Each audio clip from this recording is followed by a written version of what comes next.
Hi, welcome to our channel True Up. Since its introduction in 1972, the Global Positioning System, GPS, has been used by the United States to gain a strategic edge in navigation, command and control, and weapons guidance.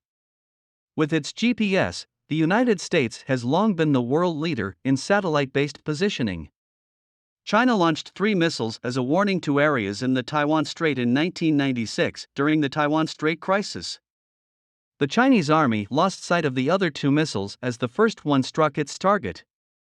China alleges that the United States shut off the GPS signal that it used to track its missiles in the Pacific.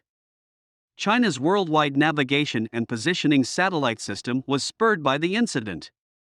China's Beidou satellite navigation system, one of 4 worldwide satellite navigation networks along with the U.S. GPS, Russia's GLONASS, and the EU and Indian constellations Galileo, was completed in 2020.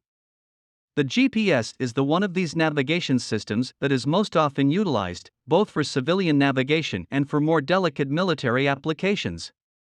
Significantly, the competition between GPS and Beidou has increasingly come into prominence as relations between the US and China worsen. So, which is stronger, Beidou or GPS?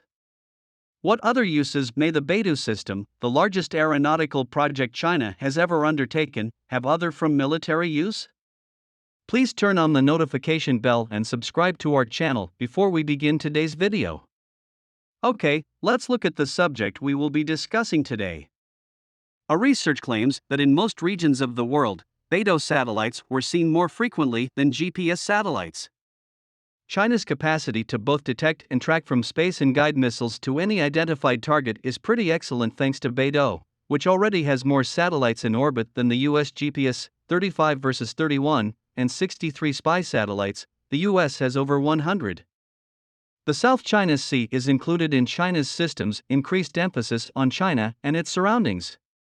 China's capability to follow U.S. ships would seem to be more advanced than is generally believed, given its massive network of nautical navigation beacons, also known as spying devices, dispersed throughout the South China Sea and its already sizable and fast-growing drone fleet.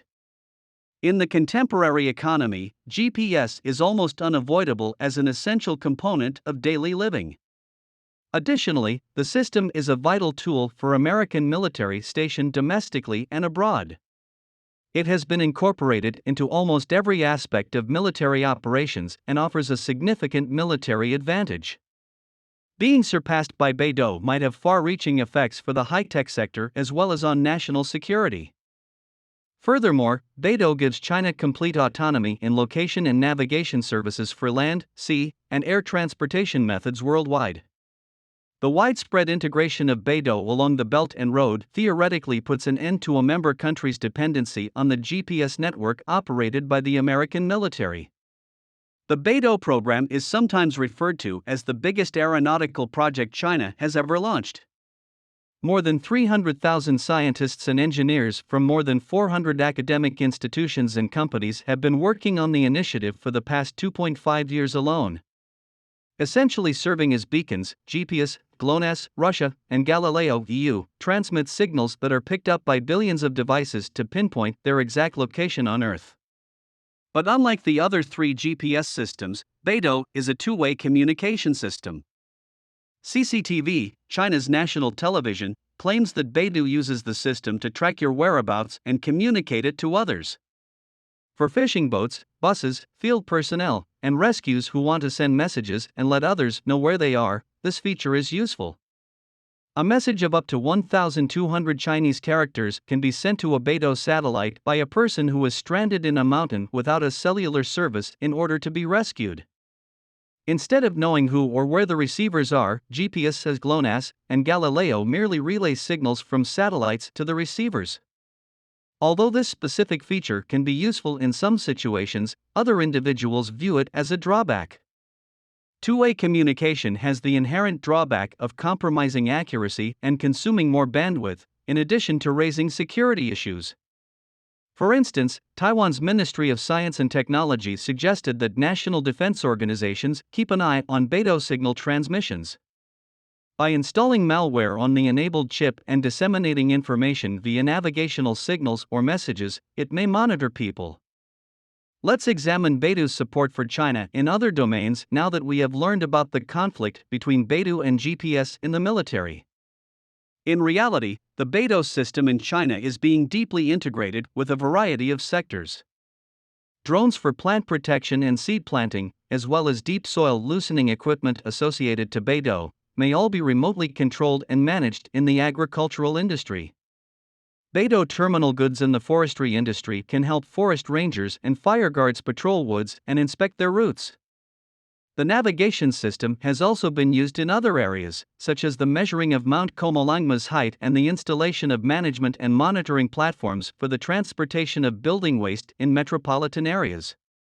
By the end of 2021, statistics indicate that there will have been more than 1 billion terminal devices using the Beidou location service. Furthermore, the Beidou has made a significant advancement in mass consumption as seen by the extensive use of smart wearables and smartphones. The main semiconductor manufacturers in the world, including those that build components for cell phones, may offer goods that broadly support the Beidou. Smartphones have been used to implement Beidou ground-based augmentation messaging with meter-level positional capabilities. 324 million smartphones built in China with Beidou application capability were shipped in 2021, making up 94.5% of all smartphones shipped in that year. As of March 2022, the Beidou's high-precision positioning and timing services had been requested more than 100 billion times per month. Of these, the Acceleration Auxiliary Positioning Service had received more than 60 billion requests per month, and the real-time high-precision positioning services with centimeter and sub-meter level accuracy had received more than 48 billion. Almost all Chinese handmade smartphones currently have the Beidou Accelerated Auxiliary Positioning Service built in them. All types of intelligent devices, including cars, drones, shared bikes and buses, road infrastructure facilities, and monitoring equipment for bridges and mines, rely on the Beidou to offer exact location and timing services. The system has achieved integration across sectors and geographical areas, with thriving applications including unmanned delivery and cooperative systems for intelligent vehicle infrastructure, among others. In order to offer essential support for the development of intelligent and unmanned systems, China intends by 2035 construct a more pervasive, interconnected, and intelligent comprehensive national PNT system based on the Beidou. By that time, the Beidou will offer worldwide consumers full coverage and extremely dependable PNT services whether they are indoors or outside, submerged in the deep sea, or in deep space, benefiting all of humanity. Overall, the development of the Beidou system represents not only a strategic obstacle for the United States but also a positioning service in opposition to the United States. Since the other GPSs, notably Beidou, exist, selective availability technology, which intentionally inserted inaccuracy into non-military GPS receivers to preserve the greatest accuracy for military use, is no longer a reason for the U.S. to be superior. Beijing refers to the system as the two pillars of a great power along with 5G. Thanks for watching our video. We would appreciate it if you subscribed our channel and gave us a thumb. See you.